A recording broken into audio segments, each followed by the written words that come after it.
Let's start with instinct. Okay. Now, when we think of instincts, we tend to think of the interesting behaviors that animals do. We think of like mating instincts and all sorts of interesting, unusual things that animals do.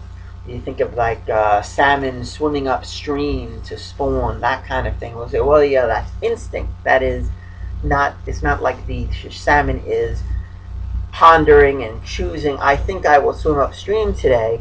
This is something that's inborn. It's kind of programmed for that salmon to do exactly that. Well, does the same apply to humans, is the question that instinct theory poses. And the answer to that is not exactly.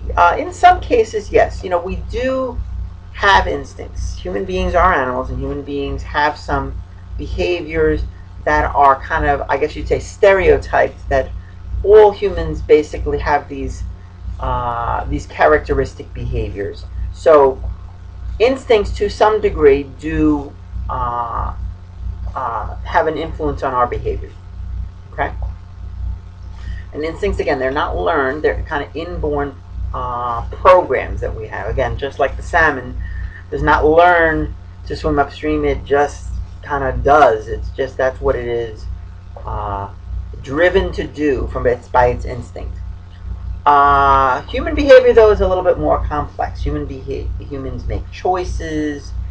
They are, there tends to be more deliberation when it comes to human behavior. And we don't, really say that the full complexity of human behavior can just simply be explained away by instincts. On the other hand, there are some things that there is some evidence that we do behave on instinct in certain ways. We have reflexes. Newborn reflexes, for example, are good examples. These are stereotyped behaviors that all newborns have, and these particular these are examples, essentially, of what makes a commonality among humans, and that we have this. And you can take the approach from evolutionary psychology, is that we all have this drive for adapting to the environment and surviving and being able to reproduce. And this is not something that is something we are choosing to do. This is something that's kind of pre-programmed with us as well. We may all do it. We may try different strategies to do it, but there are basic patterns that humans have. Males and females, have different strategies, for example. But basically, the argument from evolutionary point of view is that, this is instinctual too. So you could think about our mating behaviors, for example, as in many ways instinctual, but it certainly does not. This theory does not fully explain the wide variety of activities that human beings engage in. Let's talk about drive reduction theory. Okay, when we have a physiological need, maybe a lack of food, for example. If we have a lack of food, this is it causes an unpleasant state of arousal. And this unpleasant state of arousal is called a drive. And this drive then leads us to take action, goal-directed behavior, to reduce that drive, to satisfy the drive. So to eat food, for example, to satisfy the drive caused by the lack of food, the biological need, which is the lack of food. Once this need is satisfied, it brings us back into that equilibrium that we know as homeostasis. There's that balance. And once we're in homeostasis, we don't really need to be getting food again until we start digesting the food that we've gotten, and now we are deprived of food again, and we have to go through this process all over again. So these are biological and inborn needs. So there is some instinct involved here. The need for food, this is something that human beings have. And the unpleasant state of arousal that we get from not having enough food, that also really isn't something we learn. That is something we're born with. So essentially it's all about satisfying, balancing, and it's not just food, it's also water and other needs that we have. The environment can certainly help us along here. If we see and smell cookies baking, that certainly could lead us to wanting to continue to try to eat as much, to try to eat the food, to try to satisfy that need, and it makes that need seem more urgent when you have that delicious smell of baking cookies. So again, the aim for drive reduction is homeostasis, achieving that balance. And again, it could be body temperature, could be fluids, it could be food, whatnot. So again, empty stomach, you're deprived of food, food enters in, stomach is full, your drive is reduced. And drive reduction theory can be extended to just beyond just food, water, body temperature, etc. It could also be extended to secondary drives. So those drives about food, hunger and thirst and whatnot, those are primary drives. These are things that we do not learn. These are things that we are born with. These are pre-programmed, just like the salmon. Secondary drives, however, are learned.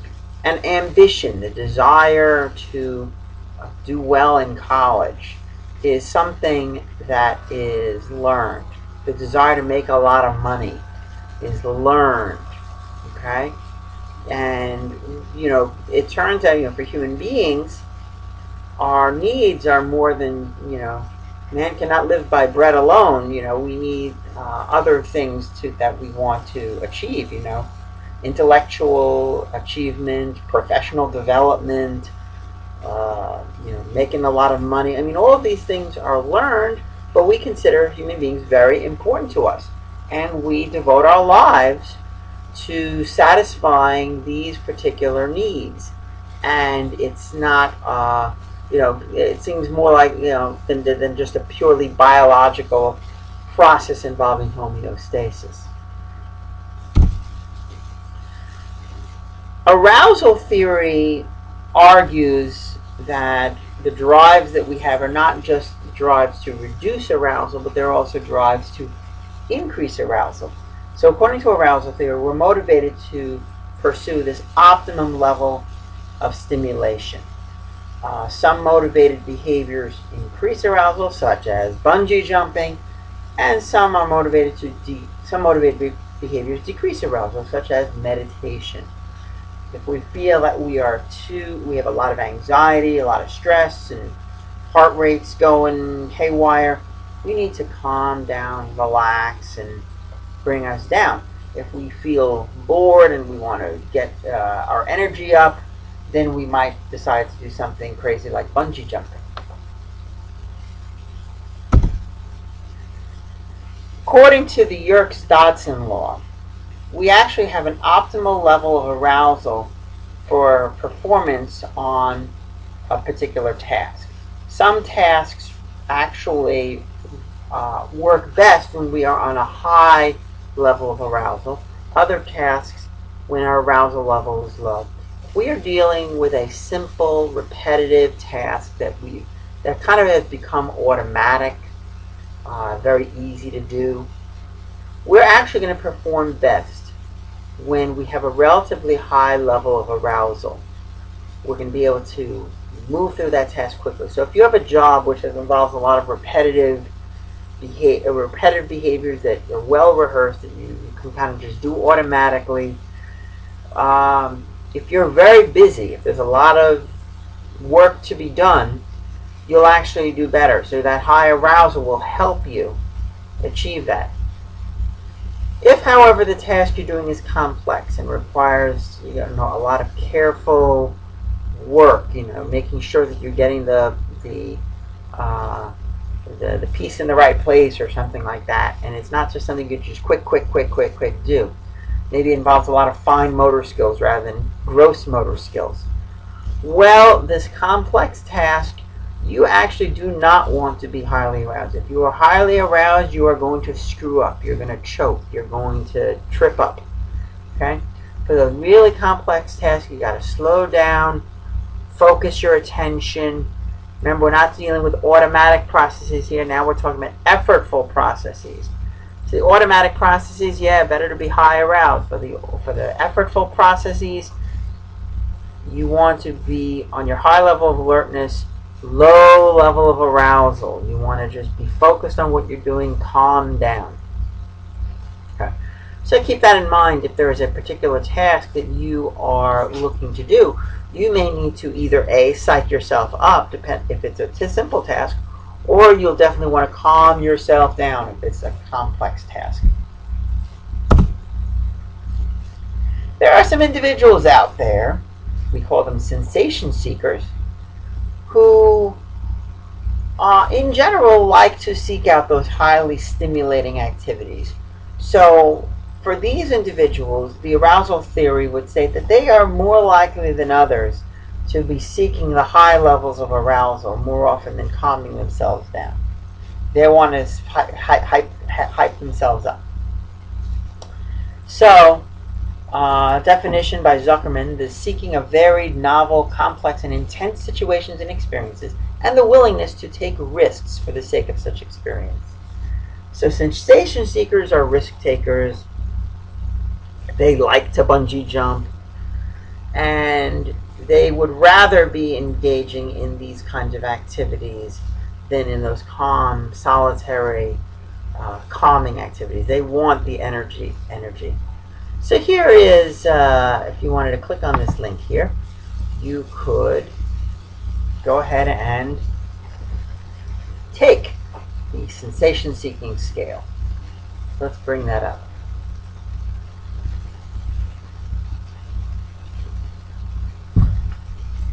So here, if you click on this link here, start the test, you can actually start answering these questions. Question number 1. Which of these would you choose? I like wild, uninhibited parties, or I prefer quiet parties with good conversation. Well, if it's me, I am going to choose this one. And for question number 2, there are some movies I enjoy seeing a second or even third time. I can't stand watching a movie that I've seen before. Most definitely, I enjoy watching movies again, at least the movies that I like. Movies that I don't like, I don't even want to see them once. I wish I could unsee them. I often wish I could be a mountain climber, or B, I can't understand people who risk their necks climbing mountains. Well, I would probably fall under the category of B. As you can see from my answers to these first 3 questions, you could probably guess whether or not I am a sensation seeker. Well, to clue you in, no, I am not a sensation seeker. I am not high in sensation seeking. I'm not sure how I would answer. I'm not going to go through the entire questionnaire. Maybe on some of the questions I might answer in the sensation seeking way, but I'm sure that on the majority of them I would answer in the non-sensation seeking choice. So again, there's no right or wrong answer to these questions. They kind of just indicate differences in personalities. Some of you are sensation seekers, some of you are not.